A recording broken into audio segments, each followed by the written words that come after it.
आज हम पढ़ रहे हैं बीकॉम पार्ट फर्स्ट का व्यावसायिक सांख्यिकी पेपर का सेकंड यूनिट का विषमता। विषमता स्क्यूनेस। जब श्रेणियों में आवृत्तियों के बढ़ने और घटने का क्रम एक समान हो तो ऐसी आवृत्ति श्रेणी में विषमता का अभाव पाया जाता है।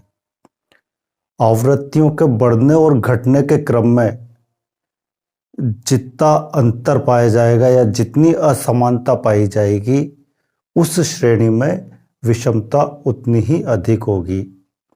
यानी श्रेणी में विषमता अधिक है या कम या विषमता नहीं है, इसका माप करने के लिए श्रेणी की आवृत्तियों के बढ़ने और घटने का जो क्रम है उस क्रम को देखा जाएगा।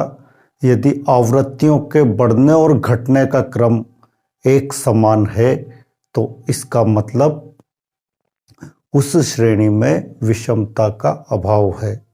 यानी यदि आवृत्तियों के बढ़ने और घटने के क्रम में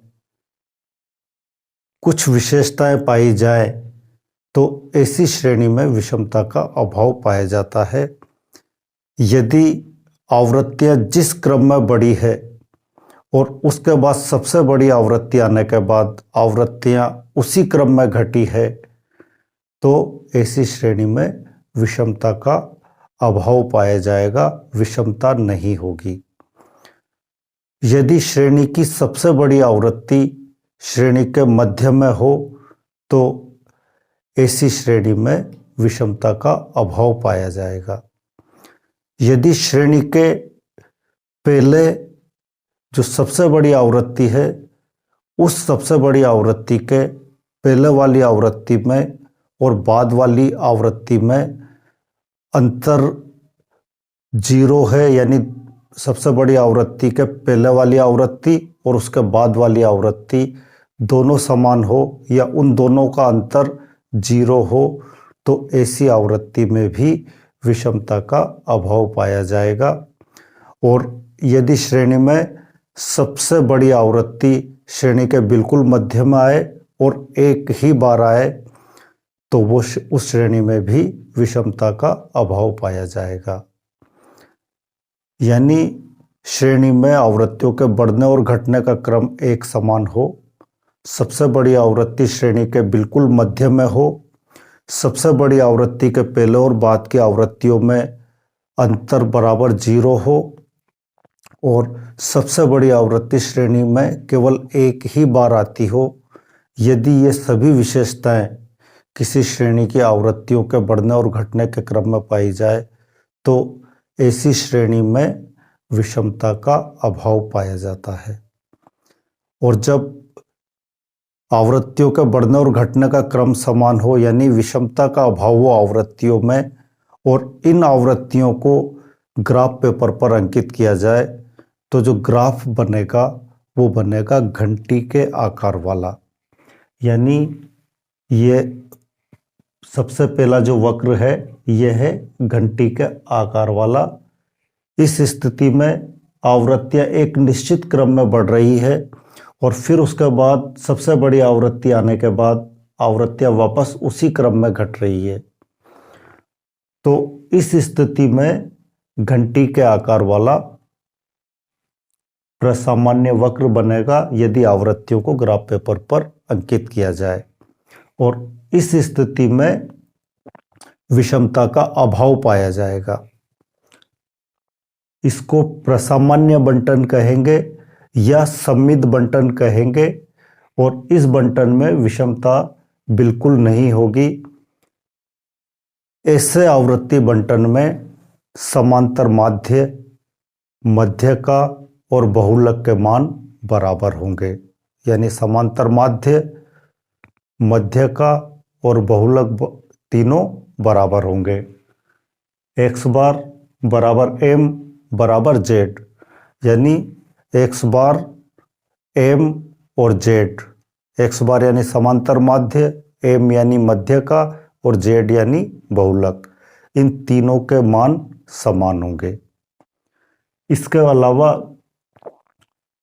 इस श्रेणी में जिसमें विषमता का अभाव पाया जाएगा उसमें क्वार्टाइल थर्ड में से मध्यका को घटाया जाए यानी Q3 माइनस एम, और मध्यका में से क्वार्टाइल 1 को घटाया जाए यानी m माइनस Q1, और ये दोनों बराबर आए यानी Q3 माइनस एम और m माइनस Q1, तो उस स्थिति में भी विषमता का अभाव होगा। यानी ऐसी श्रेणी जिसमें विषमता नहीं पाई जाती है उसमें यदि आवृत्तियों को ग्राफ पेपर पर अंकित किया जाए तो घंटी के आकार वाला प्रसामान्य वक्र बनेगा, और इसको इंग्लिश में बोलेंगे बेल शेप, घंटी के आकार वाला। और इस घंटी के आकार वाले वक्र में विषमता का अभाव पाया जाएगा। इसके अलावा जब विषमता का अभाव होगा तो समांतर माध्य, मध्यका और बहुलक तीनों के मान बराबर होंगे, और उच्च चतुर्थक यानी क्वार्टाइल थर्ड और मध्यका दोनों का अंतर, और मध्यका और प्रथम चतुर्थक यानी क्वार्टाइल 1 का अंतर दोनों बराबर आए तो भी विषमता का अभाव पाया जाएगा। और समांतर माध्य, मध्यका या बहुलक से लिए गए विचलनों का योग 0 अगर आता है तो विषमता का अभाव पाया जाता है। इसके अलावा बहुलक में बहुलक मूल्य या बहुलक वर्ग से पहले वाले वर्ग या बाद वाले वर्ग या पहले वाले मूल्य और बाद वाले मूल्य की आवृत्तियों का अंतर 0 हो तो भी विषमता का अभाव पाया जाता है। और ऐसी स्थिति में घंटी के आकार वाला वक्र बनेगा। तो जब विषमता का अभाव पाया जाएगा तो ऐसी श्रेणी में समांतर माध्य, मध्यका, बहुलक तीनों बराबर होंगे। क्वार्टाइल थर्ड और मध्यका तथा मध्यका और क्वार्टाइल 1 दोनों बराबर होंगे। इसके अलावा बहुलक वर्ग या बहुलक मूल्य से पहले वाले वर्ग और पहले वाले मूल्य की आवृत्तियों का अंतर 0 होगा, और समांतर माध्य, मध्यका और बहुलक से लिए गए विचलनों का योग 0 होगा। यदि ये विशेषताएं पाई जाती है तो ऐसी श्रेणी में विषमता का अभाव पाया जाएगा। विषमता बराबर 0 होगी, विषमता बिल्कुल नहीं होगी। यानी आवृत्तियां एक निश्चित क्रम में बढ़ेगी और आवृत्तियां एक निश्चित क्रम में घटेगी। जिस क्रम में बढ़ी है उसी क्रम में आवृत्तियां घटेगी। तो ऐसी श्रेणी में विषमता का अभाव पाया जाता है। दूसरी ओर जब आवृत्तियों के बढ़ने और घटने का क्रम असमान हो तो उस स्थिति में विषमता पाई जाती है। यदि जब आवृत्तियों के बढ़ने और घटने का क्रम असमान हो तो उस स्थिति में विषमता तो पाई जाएगी, लेकिन विषमता 2 प्रकार की होगी, या तो धनात्मक विषमता या ऋणात्मक विषमता। धनात्मक विषमता यानी पॉजिटिव स्क्यूनेस और ऋणात्मक विषमता यानी नेगेटिव स्क्यूनेस। जब धनात्मक विषमता पाई जाती है तो आवृत्तियों को ग्राफ पेपर पर अंकित करेंगे तो जो वक्र बनेगा उस वक्र में ग्राफ वक्र का झुकाव दाहिनी ओर रहेगा। यानी ये वक्र है, सबसे बड़ी आवृत्ति यहाँ, और इसके बाद आवृत्तियों के घटने का क्रम दाहिनी ओर चलता जाएगा। यानी कम आवृत्तियां बड़ी आवृत्ति से कम आवृत्तियों का झुकाव दाहिनी ओर होगा। तो जब धनात्मक विषमता होगी और ऐसी आवृत्तियों को ग्राफ पेपर पर अंकित करें तो वक्र बनेगा दाहिनी ओर झुकाव वाला। दाहिनी ओर वक्र का झुकाव है तो इसका मतलब धनात्मक विषमता है। और ऐसी स्थिति में समांतर माध्य का मूल्य मध्यका से अधिक होगा और मध्यका का मूल्य बहुलक से अधिक होगा। यानी x बार मोर देन m और मोर देन z, ये जो चिन्ह है ये मोर देन का है और इसका मतलब है समांतर माध्य मध्यका से अधिक है और मध्यका बहुलक से अधिक है। तो जब समांतर माध्य का मान मध्यका से अधिक आता हो और मध्यका का मान बहुलक से अधिक आता हो तो इसका मतलब है श्रेणी में धनात्मक विषमता है। साथ ही क्वार्टाइल थर्ड माइनस m बराबर m minus quartile one, quartile third minus m minus quartile one से अधिक हो तो इसका मतलब है धनात्मक विषमता है। तो धनात्मक विषमता में पहली स्थिति जो वक्र पर ग्राफ पर जो हम आवृत्तियों को अंकित करेंगे तो जो वक्र बनेगा वो बनेगा दाहिनी ओर झुकाव वाला। इसके अलावा समांतर माध्य मध्यका से बड़ा होगा और मध्यका बहुलक से बड़ी होगी और Q3 minus m minus Q1 से बड़ा होगा। यदि ये स्थितियां है तो इसका मतलब उस श्रेणी में धनात्मक विषमता है। यानी आवृत्तियां ऐसी श्रेणी में बढ़ेगी और बढ़ने के बाद जो सबसे बड़ी आवृत्ति है वो ऊपर की ओर रहेगी और उसके नीचे आवृत्तियां घटने लग जाएगी।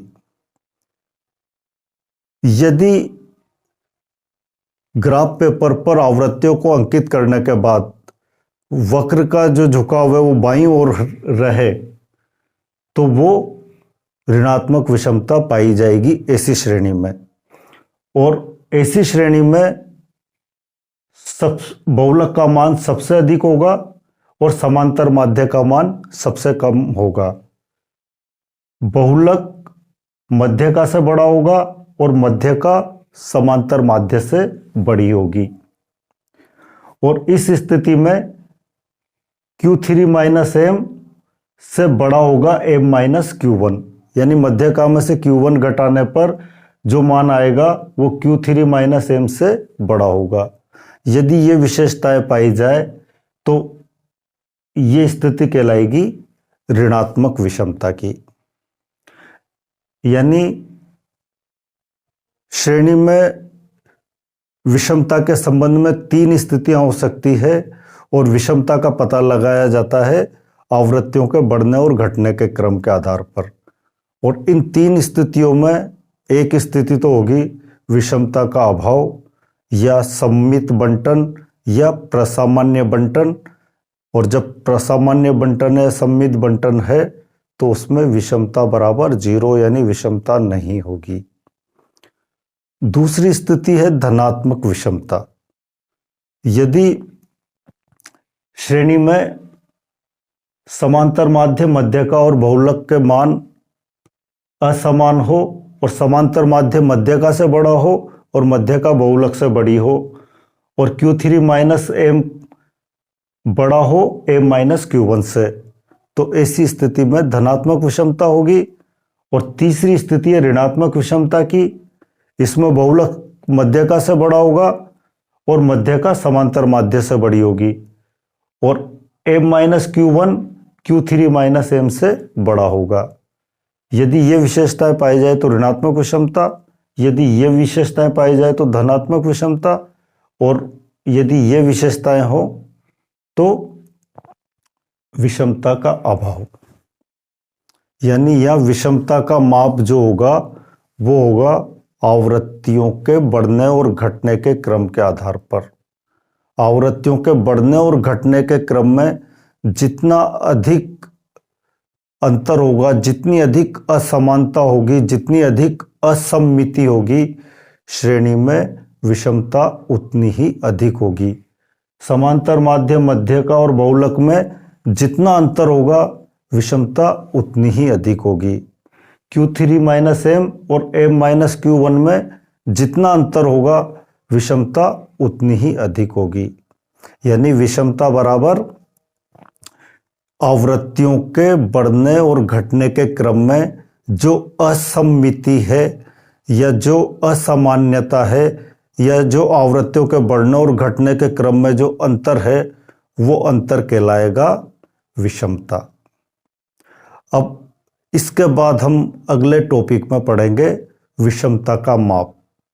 या तो विषमता का पता चल रहा है कि विषमता धनात्मक है या ऋणात्मक है या विषमता श्रेणी में नहीं है, लेकिन विषमता कितनी है इसका माप अगले टॉपिक्स में पढ़ेंगे। और विषमता का माप ज्ञात करने के लिए 3 माप सामान्य रूप से प्रचलित हैं। कार्ल पियर्सन का विषमता माप, बाउले का विषमता माप और केली का विषमता माप। कार्ल पियर्सन का विषमता माप समांतर माध्य और बहुलक के ऊपर आधारित है।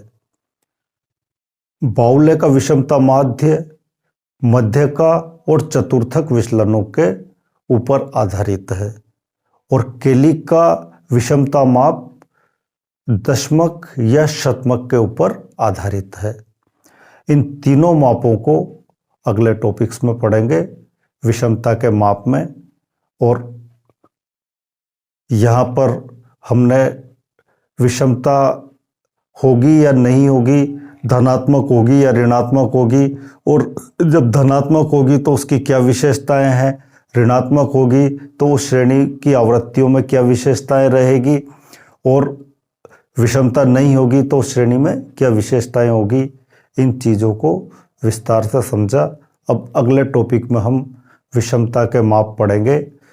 कार्ल पियर्सन का विषमता माप, बाउले का विषमता माप और केली का विषमता माप।